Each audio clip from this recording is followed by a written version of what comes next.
Le monde,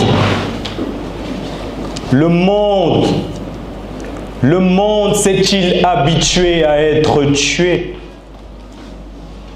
Honorables membres du jury, chers camarades orateurs et oratrices, auguste assemblée, bonsoir. Ce petit trésor, c'est Lydia. Lydia a eu 7 ans le 7 mars 2017. Elle a une vie paisible et chaque dimanche, son père l'emmène danser. Mais ce dimanche-là est spécial. Lydia a dansé, dansé mieux que jamais.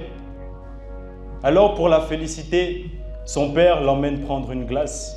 « Merci papa » qu'elle lui disait tout du long et ils ont passé un succulent moment. Puis vint le moment de rentrer à la maison. Alors que Lydia ouvrait joyeusement la porte,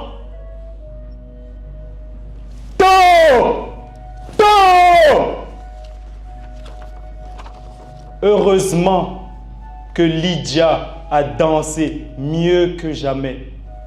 Parce que Lydia ne dansera plus jamais. Son père et elle viennent de succomber aux affres de la guerre. Rien ne devrait justifier la guerre. Rien ne devrait justifier de détruire la vie de milliers de personnes, de priver des millions d'enfants d'éducation et de briser les espoirs de tout un peuple. Et tout ça pourquoi? Pour la cupidité. Parce que c'est la cupidité de ces quelques personnes pour le pouvoir et l'argent qui provoquent la guerre. Et l'histoire me donne raison. Chacune des guerres qu'a connues notre monde a été provoquée par l'un de ces deux éléments.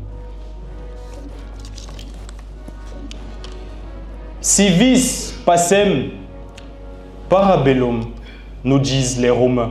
Si tu veux la paix, prépare la guerre. Mais dites bien une chose à Rome. Dites-leur que nous ne voulons pas de cette paix-là. Nous ne voulons pas d'une paix qui disparaît dès qu'apparaît la paix. Ce que nous voulons, nous, c'est de profiter de nos proches, vivre paisiblement nos vies, sans jamais devoir se soucier de cette menace qui plane sur nos têtes. Alors je me servirai de ma voix pour dénoncer la violence au nord-ouest, sud-ouest du Cameroun, dénoncer la violence au nord Kivu au Congo, dénoncer la violence à Gaza et dans le monde. Que Dieu nous vienne en aide,